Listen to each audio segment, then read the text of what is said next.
Now, when you say civilization's fragile, do you mean because of this COVID-19 shit that's going on right now? What's that? I never heard of it. It's this thing. Yeah, no. It's like some people just get a cough. No idea what you're talking about. Other people, it gets much worse. Sure. Yeah. Well, yeah. I mean, this certainly has taken over the mind space of the world to a degree that is quite shocking. Yeah. Well, out of nowhere. That's what's crazy. It's like you go back to November, nothing.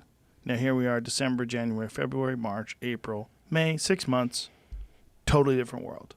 So from nothing to everything's locked down.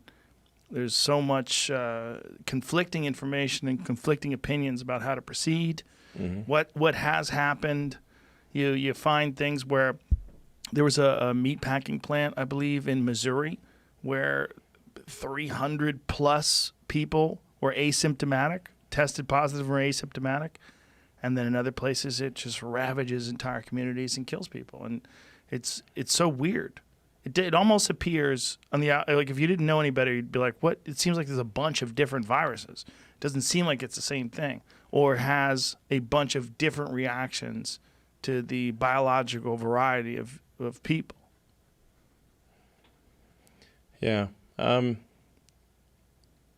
mean, I kind of saw this whole thing play out in China before it played out in the U.S. So it's kind of like watching the same movie again, but in English. So,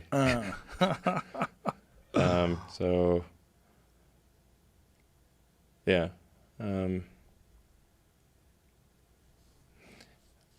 I mean, I think the mortality rate is much less than what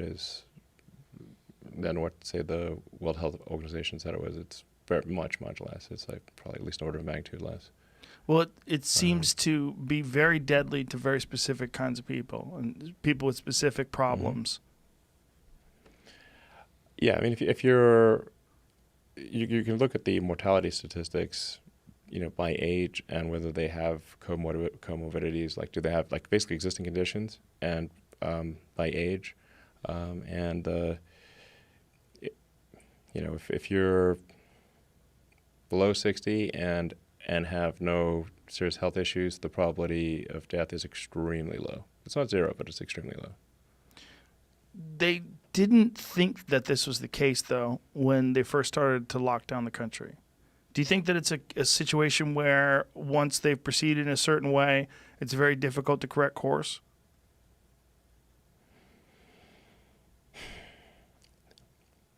It's almost like people really wanted a panic. So it's quite crazy. But in some places, a panic is deserved, right? Like if you're in the ICU in Manhattan and people are dying left and right, and everyone's on intubators, and it seems like when you see all these people on ventilators and so many of them are dying, and you see these nurses are dying and doctors are getting sick, in some places that fear is justified. But then in other places, you're reading these stories about hospitals that are essentially half empty.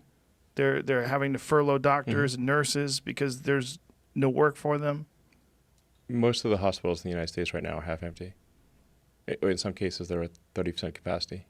And is this because they've decided to forego elective procedures and normal things that people would have to go to the hospital for?